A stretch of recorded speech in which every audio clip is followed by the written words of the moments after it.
Et tout de suite, c'est le regard libre d'Elisabeth Lévy. Et on revient sur les profs décrocheurs. Bonjour Elisabeth. Bonjour Cécile, bonjour à tous. Oui, alors Elisabeth, Jean-Michel Blanquer veut sanctionner les profs décrocheurs.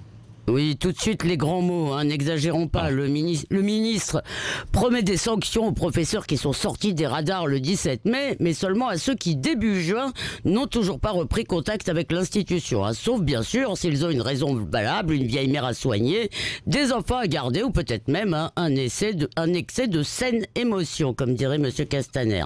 Alors jusque-là, la tolérance et la bienveillance régnaient, et ce tour de vis est très relatif, puisque la seule différence c'est que ceux qui continueront à être absents devront produire des justificatifs. Alors les sanctions, ce sont diverses gradations de réprimandes, dont certaines figurent au dossier et qui peuvent pénaliser les chances de finir sa carrière au soleil. Oui, alors combien sont-ils à peu près ces profs décrocheurs ?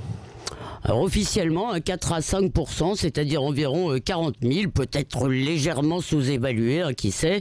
Ce chiffre a été donné par le ministère à France 2, qui a diffusé mardi soir une petite enquête, qui a lancé d'ailleurs cette petite polémique. On a entendu des témoignages de parents, d'élèves et de chefs d'établissement qui, eux, n'ont plus entendu parler de leurs professeurs, donc depuis le 17 mars. Et d'ailleurs, nous connaissons tous des cas, bien sûr. Ce sujet n'en a pas moins fortement déplu à beaucoup de professeurs et de parents. D'ailleurs, sur les réseaux, ils ont lancé un gentil hashtag Merci les profs, où se multiplient donc les remerciements à tous ceux qui se sont mobilisés, qui étaient très nombreux, qui ont suivi leurs élèves.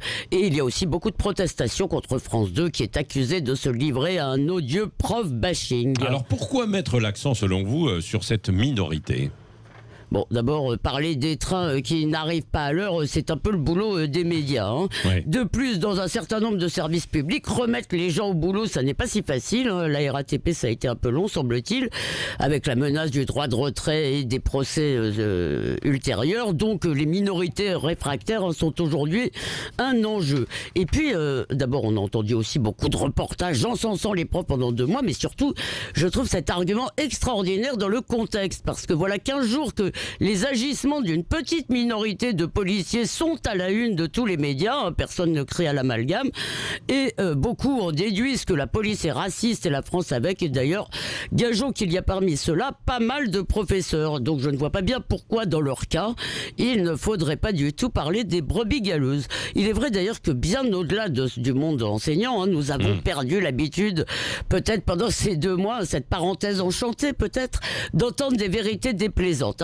Depuis le 17 mars, et bravo et merci du matin au soir. Il y a eu d'ailleurs des centaines de sujets pour remercier tout le monde.